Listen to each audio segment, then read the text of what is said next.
Capítulo 21. Na mesma grande obra. A excitação da guerra está deixando as pessoas insanas, escreveram os apóstolos Orson Pratt e Erastus Snow para Brigham Young na primavera de 1861. Exércitos estão recrutando, treinando, marchando e concentrando-se para o terrível conflito. Em breve, chegará o tempo em que a nenhum homem será permitido permanecer no norte ou no sul sem lutar. A drástica saída da Carolina do Sul dos Estados Unidos espalhou a centelha de rebelião por todo o sul. Nos meses subsequentes, 10 outros estados sulinos deixaram a nação, e o governo dos Estados Unidos se apressou em reforçar suas bases militares. No entanto, as forças sulinas rapidamente tomaram os fortes mais bem equipados e seguros, e o presidente Abraham Lincoln recrutou 75 mil soldados para debelar a rebelião. Logo ficou evidente que esse exército era pequeno demais para lidar com a crise. Orson estivera observando o conflito se desenvolver desde que ele e Erastus tinham viajado para o leste no outono a fim de supervisionar a missão do leste. Quando jovem missionário, na década de 1830, Orson tinha levado no bolso uma cópia da profecia de Joseph Smith sobre a guerra, que ele às vezes lia para as congregações. A maioria das pessoas achara absurdo na época, mas agora ela estava tendo uma repercussão diferente. Orson leu a revelação em público e fez com que fosse publicada no New York Times. Outros jornais também publicaram a profecia. Não tivemos um profeta entre nós? Perguntou um jornal da Filadélfia que publicou a revelação. Em vista de nossos problemas atuais, essa previsão parece estar em vias de se cumprir, quer Joe Smith tenha sido um impostor ou não. À medida que os exércitos do norte e do sul se mobilizavam para uma guerra civil, os missionários sob a liderança de Orson e Erastus reuniam os santos do leste para que se coligassem em Sião. Os líderes da igreja percorreram as cidades e a zona rural procurando os santos que tinham se afastado do redil, instando-os a voltar. A resposta foi avassaladora. Cerca de 1.000 santos da Filadélfia, de Nova York e de Boston embarcaram no trem para Florence em junho. O trem era tão longo e pesado, relatou Orson a Brigham, que foram necessárias 2 locomotivas para movê-lo com dificuldade.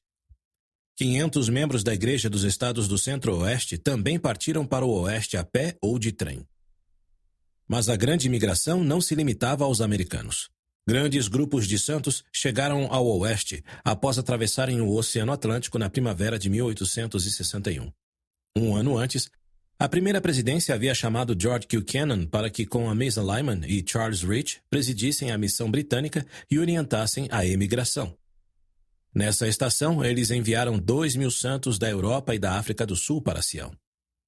Em vez de suprir carrinhos de mão para os muitos emigrantes que não podiam pagar as despesas de viagem até Utah, a igreja enviou 200 carroções e 1.600 bois, muitos dos quais doados por alas de Utah para o rio Missouri. Os santos necessitados foram divididos em 4 companhias de carroções vai e volta, que os levavam até Utah pelo preço relativamente baixo de $14 por adulto e $7 por criança. Enquanto isso, as pessoas de todo o país se perguntavam se Utah continuaria na União, se uniria aos rebeldes sulinos ou formaria uma nação independente. Muitos santos ainda culpavam o governo dos Estados Unidos por não compensar suas perdas no Missouri e em Illinois. Também estavam ressentidos com as autoridades nomeadas pelo governo, a presença do exército em Utah e a recusa do Congresso em conceder a Utah a condição de estado. Mas Brigham Young acreditava que o curso certo para Utah era permanecer na nação, independentemente das normas impostas contra os santos. Utah não se separou, garantiu ele aos legisladores do leste, mas está firme a favor da Constituição e das leis de nosso país outrora feliz. Depois que a guerra irrompeu no leste, relatos de batalhas sangrentas chegavam regularmente pelo correio ao oeste.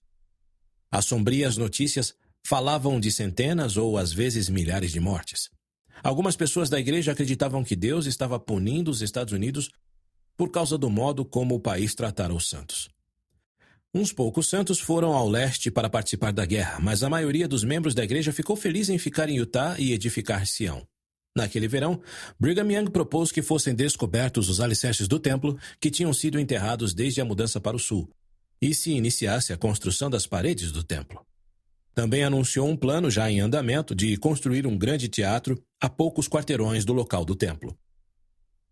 Embora o salão social da cidade já funcionasse como uma pequena casa de espetáculos, Brigham queria um teatro que inspirasse a mente e a imaginação dos santos. O teatro tinha um meio de ensinar e edificar as pessoas que os sermões não conseguiam fazer. O fato de haver um teatro magnífico em Salt Lake City também mostraria aos visitantes que os santos eram um povo culto e refinado, desfazendo a imagem negativa dos santos que muitos jornais divulgavam. Brigham tivera a ideia de construir um teatro no início daquele ano. Ele e Heber Kimball tinham assistido a uma peça na casa da família Bowring, que equipara o andar térreo de sua casa com um pequeno palco.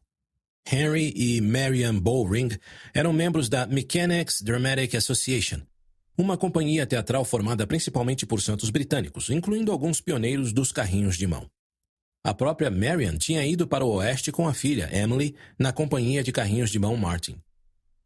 Brigham e Heber gostaram muito da apresentação realizada no teatro da família Bowring e voltaram na noite seguinte para assistir a outra peça com as respectivas famílias.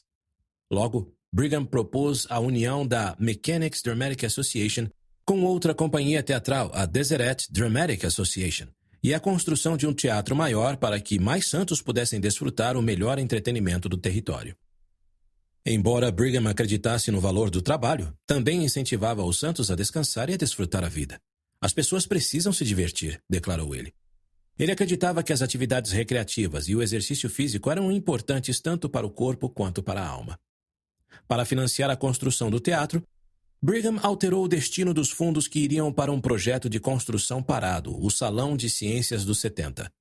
O projeto do teatro recebeu fundos adicionais naquele verão, quando as tropas do Exército dos Estados Unidos, que estavam sediadas em Cedar Valley, foram convocadas a retornar ao leste para lutar na Guerra Civil. Antes da partida dos soldados, Brigham enviou Hiram Clauson, seu genro e gerente do novo teatro, para comprar parte do ferro, do gado, dos gêneros alimentares e de outros materiais do Exército a um preço irrisório. Brigham vendeu então esses artigos a um preço mais elevado para financiar a construção do teatro. Em 5 de agosto, a primeira presidência e seus secretários visitaram o local de construção do teatro. Descendo da carruagem, Brigham inspecionou os alicerces de pedra com Heber. As pedras parecem ser muito duradouras, disse Heber. Brigham concordou. Sempre gosto de ver algum tipo de edifício sendo construído. Nas semanas e meses que se seguiram, o teatro se ergueu rapidamente. Sem estarem cientes do cuidadoso planejamento que acontecia longe da vista do público em relação ao templo, que era bem maior e mais complexo, algumas pessoas lamentavam o fato de que a construção da Casa do Senhor parecia progredir bem mais lentamente que a do teatro. Os trabalhadores tinham acabado de escavar os alicerces enterrados do templo e começado a cortar grandes blocos de granito em uma nova pedreira que ficava a uns 32 quilômetros ao sul. Por que os santos estavam gastando tanto tempo e dinheiro num teatro, sendo que a Casa do Senhor ainda não estava construída? Suas objeções não preocuparam Brigham. Ele não queria que o trabalho de construção do templo fosse feito às pressas e não estava preocupado com o custo dela, desde que fosse realizada de modo adequado.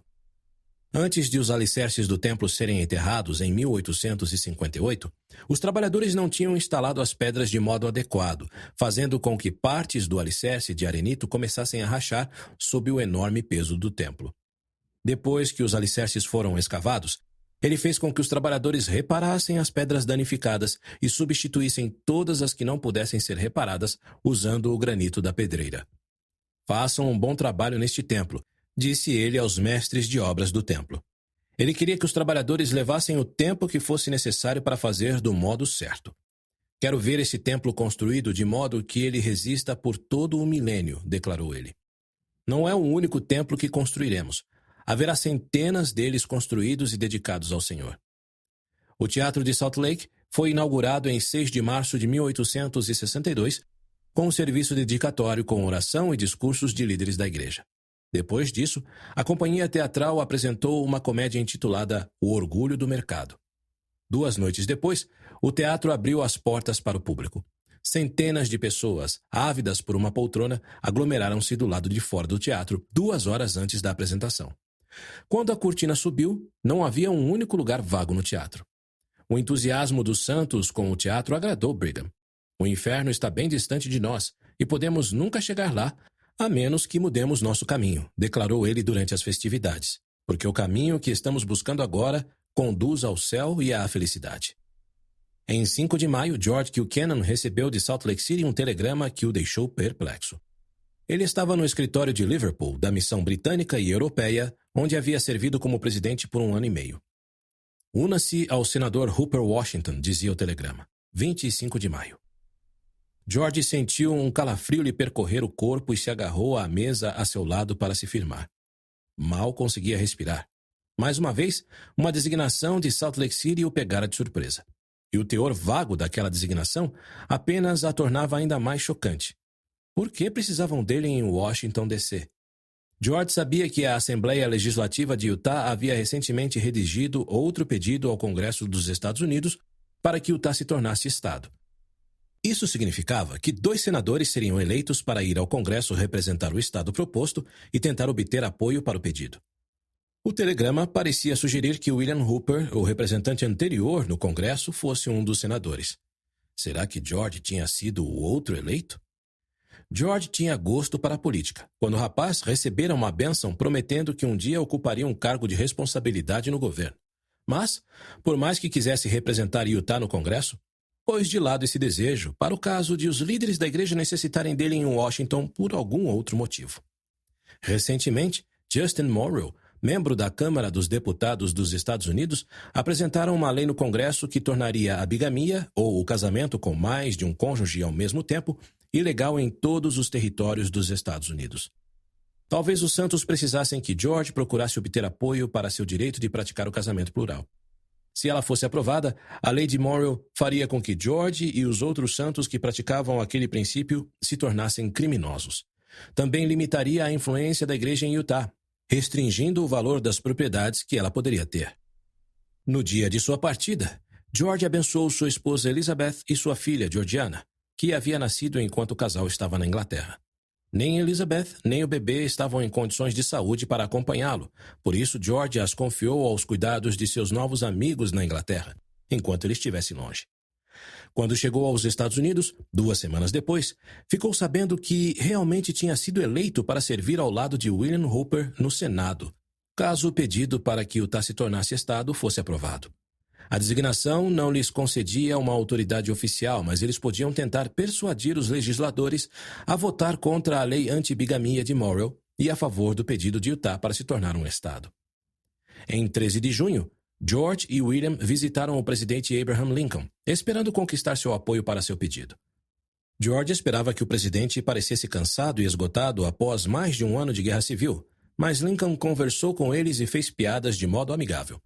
Era um homem alto e simples, com o rosto barbado e braços e pernas desajeitados. Ele ouviu educadamente enquanto George e William explicavam o seu pedido para que Utah se tornasse Estado, mas não fez nenhuma promessa de apoiar essa solicitação.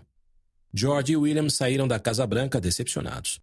A reunião tinha sido semelhante a outras conversas que tiveram com outros políticos em Washington.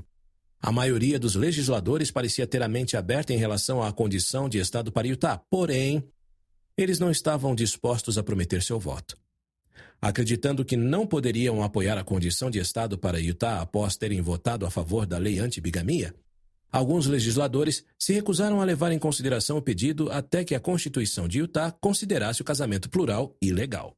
O ultraje em relação ao massacre de Mountain Meadows também impedia que algumas pessoas apoiassem os santos e seu pedido para que Utah se tornasse Estado. Aproximadamente 1 ano após John D. Lee ter apresentado seu relatório do massacre, os investigadores da igreja descobriram que John e outros membros estavam envolvidos no ataque. Pouco tempo depois, autoridades governamentais realizaram suas próprias investigações.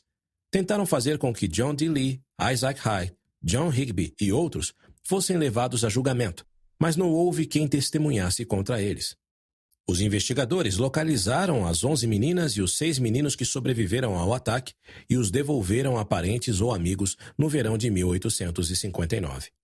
George e William esperavam que sua diligência em obter apoio para o pedido estivesse deixando uma boa impressão nos legisladores de Washington. Ainda assim, nenhum deles sabia se seus esforços seriam suficientes para conquistar a condição de Estado para o povo de Utah. Enquanto o pedido estava sendo analisado em Washington, o trabalho missionário na Dinamarca, Noruega e Suécia estava tendo muito sucesso. Mais de 2 anos se haviam passado desde que Johan e Carl Dorius haviam partido de St. Pete Valley para servir em sua segunda missão na Escandinávia. Na maior parte do tempo, Carl havia presidido os Santos na Noruega e Johan tinha sido seu primeiro conselheiro. Quando os irmãos chegaram à Escandinávia, Johan foi imediatamente à Noruega. Carl, porém, fora visitar sua mãe, que os rejeitara, Anne-Sophie, em Copenhague. A princípio, Anne-Sophie não reconheceu o filho, mas quando Carl lhe disse quem ele era, ela o beijou muitas vezes na testa, ficando muito contente por ele ter voltado da América. Tal como Nikolai, seu antigo marido e pai de Carl, ela se casara novamente. Ela e o marido, Hans Birch, tinham adotado uma menina chamada Julia, que estava então com 8 anos. Enquanto Carl e Anne-Sophie conversavam pela primeira vez em 3 anos, ele ficou maravilhado com as mudanças que ocorreram com ela. Antes de ele e Johan terem partido para Sião, ela se envergonhava de andar ao lado deles em público. Mas a reputação da igreja na Dinamarca havia melhorado, e no dia seguinte, após a chegada de Carl, Anne-Sophie concordou não apenas em sair em público com ele, mas também em assistir a uma reunião da igreja.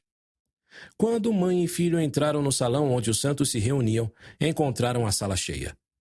Carl reconheceu muitos rostos na congregação de sua primeira missão e, depois de falar ao grupo, várias pessoas o procuraram para apertar sua mão e lhe dar as boas-vindas ao país. Anne-Sophie raramente saía do lado do filho nos dias que se seguiram. Depois que Carl visitou a sede da igreja na Dinamarca, ficou um pouco envergonhado por estar ainda usando o mesmo terno surrado que usara em sua última missão. Sua mãe o levou para comprar um terno novo e depois o acompanhou em sua visita a velhos amigos na cidade. Ao caminharem juntos, Carl percebeu que a mãe estava mais interessada pela igreja do que nunca. Após visitar Anne-Sophie, Carl foi se encontrar com Johan na Noruega. Os irmãos descobriram que muitos ramos noruegueses haviam encolhido devido à imigração, mas cerca de 600 santos ainda moravam na Noruega, com aproximadamente 250 na capital, Cristiânia. O governo norueguês ainda não havia legalizado a liberdade religiosa, por isso, os missionários eram cautelosos ao pregar ou batizar em público. Já em 1862, quando Carl estava pregando no sul da Noruega, a polícia o prendeu com 10 outros missionários, interrogou-os em frente de uma multidão que deles zombava e os ameaçou com multas e cadeia. Esses maus tratos pouco fizeram para interromper o trabalho. Na primavera daquele ano, 1.556 santos escandinavos estavam se preparando para emigrar para Sião, a maior emigração até então. Por volta dessa época, Carl retornou a Copenhague para visitar novamente a mãe. Anne-Sophie estava com bom ânimo, parecia mais séria e ainda estava interessada na igreja. Novamente, ela assistiu às reuniões da igreja com Carl, às vezes levando Julia também. Em junho de 1862, Carl levou a mãe e Julia até Cristiânia para uma breve viagem. O preconceito e a amargura que Anne-Sophie sentira no passado em relação aos santos havia desaparecido, e ela e Julia concordaram que Carl as batizasse e as confirmasse na igreja. Depois que as ordenanças foram realizadas, os santos da Noruega deram toda a atenção a Anne-Sophie, felizes por finalmente conhecerem a mãe de seu líder missionário. Em 20 de julho, Elizabeth Cannon recebeu uma carta de George. Seu trabalho em Washington estava terminado e ele estava ansioso por voltar a Liverpool em um dos 2 navios a vapor que iriam partir a seguir. A carta não deu muita esperança a Elizabeth de que George conseguiria embarcar no navio que partiria mais cedo, mas ela ficaria feliz ao vê-lo quando ele chegasse. No dia seguinte, ela foi até um monte coberto de grama com vista para Liverpool com Georgiana e a viu brincar no gramado. Tendo deixado seus filhinhos John e Abraham aos cuidados da família em Utah, Elizabeth se sentia grata por ter Georgiana com ela. Ela é um grande consolo para mim na ausência de meu querido marido, anotou ela em seu diário no dia seguinte. Eu não conseguiria me sentir feliz se não fosse por ela. Ela não tinha como saber, quando George partiu para a sua primeira missão na Califórnia e no Havaí, como seria difícil estarem separados um do outro. Ajudar a reunir o povo de Deus era uma parte essencial da obra dos últimos dias, mas frequentemente isso significava um imenso sacrifício emocional e físico para as mulheres que ficavam para cuidar da família, da casa e das propriedades, enquanto o marido estava fora. Elizabeth fora muito afortunada por ter tido a oportunidade de acompanhar George em algumas de suas missões, o que era mais do que a maioria das esposas dos missionários puderam desfrutar. Mas isso não tornava as separações mais fáceis quando aconteciam. Poucos dias após receber a carta de George, Elizabeth estava arrumando a casa enquanto Georgiana brincava com Rosina Matthews, uma menina inglesa que o casal Cannon acolhera em sua casa. Enquanto as meninas brincavam, Rosina olhou pela janela que dava vista para a rua. Ali vem o papai, anunciou ela. Você deve estar enganada, disse Elizabeth. Ele está num cabriolé junto à porta, insistiu Rosina. Nesse momento, Elizabeth ouviu o conhecido som dos passos de George nas escadas.